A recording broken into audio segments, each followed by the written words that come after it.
Hello అందరికీ. ఈ చెట్టును చూసారా? ఈ మధ్య మన ఇళ్ళ చుట్టుపక్కల పరిసర ప్రాంతాల్లో బాగా పెరుగుతున్నాయి. ఈ చెట్టుని ఏడాకుల చెట్లు, సప్తవర్ణి, అలాగే ఇంగ్లీష్లో అయితే డెవిల్ ట్రీ అంటారు. నిజంగా డెవిల్ ట్రీ అంటే డెవిల్ ట్రీనేనండి. ఈ చెట్టును కనుక మీరు మీ ఇంటి దగ్గరలో ఉంటే డెఫినెట్గా కొట్టించండి. ఇంటికి ఒక చెట్టు నాటండి అని చెప్పే నేనే ఈ చెట్టును కొట్టించమని చెప్తున్నా. ఎందుకంటే అంత డేంజర్ అనమాట.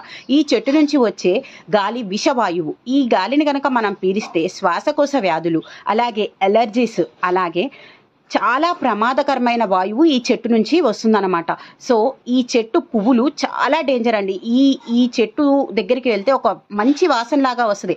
వాసన బాగుంది కదా అని మనం గనక పీలిస్తే చాలా డేంజర్కి మనము గురైనట్టే. ఎందుకంటే మనకి తెలియని చాలా రకాల అనారోగ్యాలకి మనము గురవుతాం అన్నమాట.